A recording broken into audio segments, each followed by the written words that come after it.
50,646 people and a few bugs, not the six-legged bugs, but rather the inevitable technological bugs which occur when something is new. Yeah, ridership numbers for the first streetcar weekend where rides were free were released today. Meantime, city council members also found out what needs to be fixed. Local 12's Jeff Hirsch joins us now live from a streetcar stop in over the Rhine with what worked and what did not, Mr. Hirsch. Well, good evening. I think everybody agreed the streetcar itself exceeded expectations. People had a great time. The crowds were huge. But, there's always going to be some problems when you get started with something new. For example, these things right here. Opening weekend with free rides on the Cincinnati Bell Connector was a huge success. But as with anything new, there are a few bugs. Some of the infrared passenger counting sensors did not work. So the 50,000 plus passenger total was extrapolated from the counters, which did. That is allowed under government rules. And now that passengers do have to pay, some of the ticket vending machines are not working. And when they do work, it's kind of confusing. There is kind of a learning curve for buying a ticket from one of these vending machines for the streetcar. You would normally think, well, you put your money in or you put your credit card in, you get the ticket, you're done. No. You get the ticket and then you have to put the ticket into the validation slot. If you don't do that, you can get on board with your ticket, but you could get a ticket for not having a validated ticket. For some passengers, it's no challenge. For example, if you're from New York. Where? Brooklyn.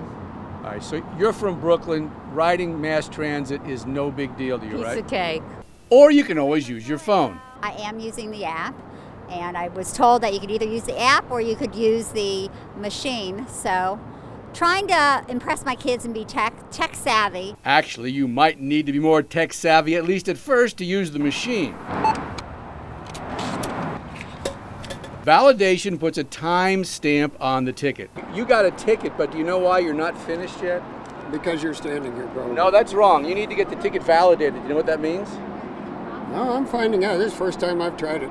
You got to put that ticket into that validation slot so it stamps the time, which tells you how long you can ride. $1 for 2 hours, $2 for all day. There we are. Turn it over. There you go. Without that, it's not valid. Enjoy the ride. There we are. Right on time. Right on time indeed. These machines, this one works now, but these machines should all be fixed very, very soon. All the glitches should be ironed out very, very soon tonight.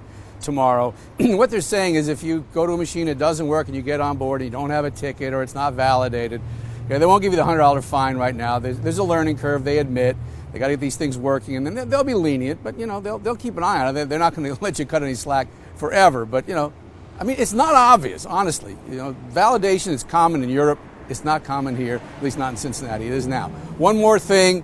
City Council got this little presentation here today, but pictures and charts, and look who's inside.